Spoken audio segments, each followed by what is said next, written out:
Awais Rafique. Hi, my name is Awais Rafique. I'm a PhD student in Electrical and Computer Engineering department, and my topic of presentation is control of unmanned aerial manipulator system. Unmanned aerial vehicles have a number of applications. They are used in disaster management, such as monitoring wildfires, or in infrastructure maintenance, such as inspection of transmission lines or pipelines. Traditionally, the use of UAV is limited to only see or observe its environment.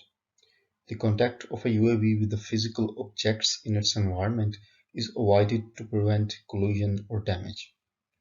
However, recently, a new configuration of unmanned aerial vehicles have emerged. This is called unmanned aerial manipulators. An unmanned aerial manipulator consists of a UAV, such as a quadrotor, and a multi-degree of freedom robotic arm. In contrast to a traditional UAV, which can only see or observe its environment, a UAM, through its robotic arm, can touch and interact with its environment. A UAM end-effector can reach confined spaces which are otherwise unreachable by a quadrotor. Also, a UAM can perform manipulation operations like opening a drawer, turning a valve, or tightening a screw, pressing a button, to name a few. Irrespective of the nature of application or task at hand, it's fundamental for a UAM to position its end effector with respect to the object of interest. However, there are challenges associated with this control of UAM. A quadrotor UAV is already an underactuated and nonlinear system, which is hard to control. The addition of a robotic arm significantly complicates the system model. Further, each additional link or degree of freedom added to the UAM changes its system model and further complicates it.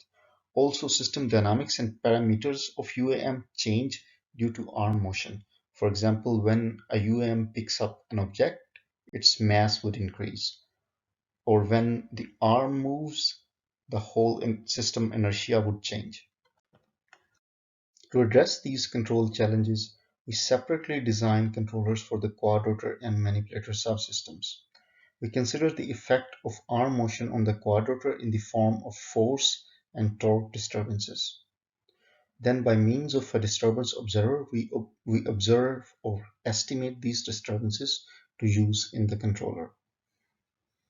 We also plan to estimate the system parameters using an adaptive estimator.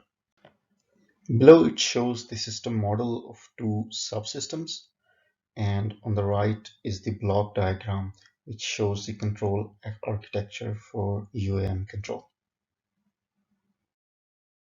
On this slide, you will see the disturbance observer based controller in action for position control of a quadrotor UAM. This UAM consists of a 2 degree of freedom robotic arm where both the joints are revolute joints. Right now, this UAM is sitting at 0 meter height. The objective is that the UAM will go to 1 meter height in the negative z-axis, which is pointing upward, and then track a circle trajectory. The plots here show the position and the disturbance actual values and their corresponding errors on the right. Okay, let's play this video and we'll see.